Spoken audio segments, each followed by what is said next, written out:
Playing games all day, drooling upon your wasted life, and seeing how people around you keep getting more and more successful, while you keep sinking deeper and deeper with every coming day. Tell us, can you recognize yourself? Do you even realize what makes you a big loser compared to those? One word: discipline. To achieve the highest levels of self-control, self-knowledge, and, above all else, self-discipline, you will need to resort to a way of life that is not different to a monk, restricting all of your cheap joys in favor of establishing willpower. But do you have what it takes? This video will be a good teller on that, as if you manage to stick to the end without losing attention, you will have made the first step forward achieving ultimate control over yourself in the next 6 months. I did it, and if you have the will, you can do it too.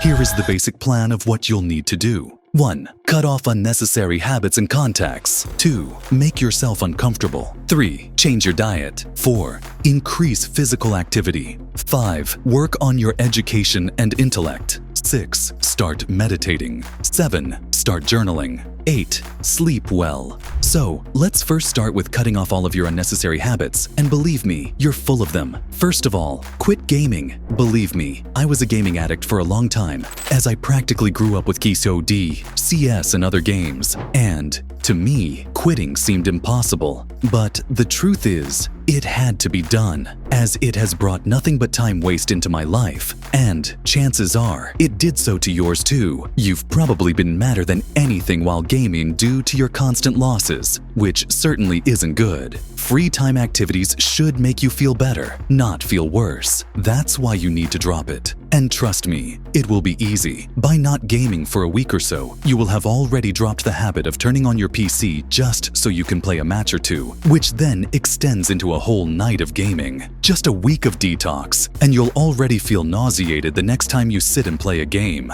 And even though it might seem like you'll be dropping progress, you won't really. What kind of progress is that anyway? I'd call it more stagnation or regress than anything else, seeing how this habit is detrimental to both your physical, emotional, and intellectual spheres. What is also detrimental is social media, so you should drop that too. Social media is the definition of distraction and noise that is completely unnecessary to your life. Looking at other people's lives and having a window into their privacy will bring nothing but misery to you, especially if you feel inferior to those people.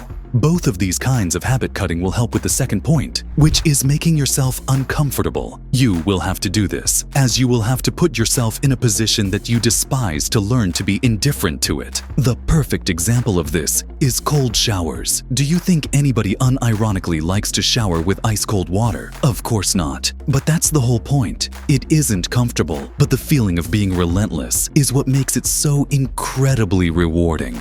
You will have to change your little habits as much, if not more than larger ones, if you're expecting your life to be changed to its core. You know the old saying after all, the devil is in the details. If you're interested in deeply understanding how to deconstruct your negative habits and replace them with good ones, we recommend you to read the book Atomic Habits. Pause the current video and check out this one to have a better grasp on what books might help you on your journey. What is also important for you to do is change your diet. In fact, this is probably the most important thing, as practically everything negative and positive either starts with or is at least amplified by what you eat. To remain concise, you will need to drop all white sugar and drop all unnecessary carbohydrates from your life, as well as reduce the amount of fats you consume and replace everything with fiber and protein. Sure, fiber and protein are not exactly tasty foods, but we've already discussed the importance of establishing a habit of doing things that aren't comfortable, haven't we? You see how this systematic approach works in favor of itself. Now, do you? Anyhow, protein and fiber will help your muscles and digestive system work better than it does now, and you'll see how better your own organism is going to work in no time by cutting down on the other two. To improve this even further, drop any kind of beverage you're regularly consuming in favor of pure old water.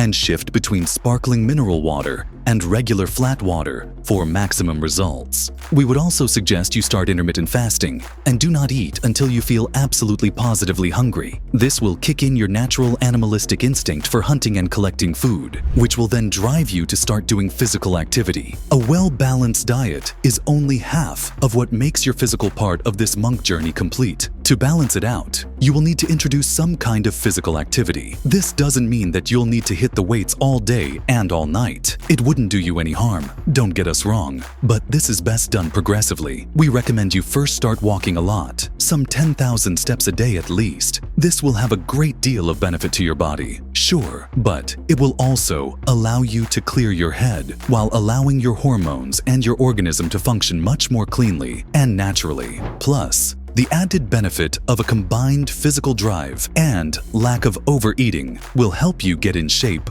quite fast. Once you start noticing your body change for the better is when you should hit the gym. But having your body in lane is no use if your mind is not in the right place. And that's why we would suggest you start reading, and reading seriously. Philosophy, science, history, you name the topic and go for it. This will allow you to expand your knowledge, as well as introduce you to considerably richer vocabulary, as well as allow you to create mind maps inside your head that will serve as literal drawers with the knowledge that can be used whenever it's needed. Also, start doing something, like learning a new language, sport, or skill to improve your versatility and keep your logic and intellect working at full pace. Reading might be an issue though, especially with your completely rotten and fried attention span, which is why we'd propose you start meditating. Meditation will help free your mind and lower the stress on your body, and having multiple daily sessions is like having a cheat code at hand. You'll always approach a situation with complete and utter calmness, and you will be able to objectively look at it. Not to mention that you'll manage to silence your overwhelming thoughts once and for all. Parallel to this, you should also start writing down your progress. This might seem unnecessary and benign at first, but believe me, it is crucial for your success, as you will have a much more precise insight into your improvements, as well as areas of your personality that need to be prioritized. Plus, it is generally nice to vocalize your thoughts and ideas onto a piece of paper, as this too gives you an external look at your situation, as well as a better assessment of how to tackle it and make your dreams come true. And while on the topic of dreams, we'd suggest you to start sleeping well for once. Stop gaming in the middle of the night. Stop working at nighttime. Just leave it be for sleeping, and that's it. A tired person, no matter how capable they might be, is simply no match for a cool-headed person, and a well-rested person will always be much more stable than a constantly tired one. A good 6 to 8 hours sleep is what a regular person needs, nothing less than that, as it will lead to you being constantly tired and out of oomph much sooner than anticipated. Also,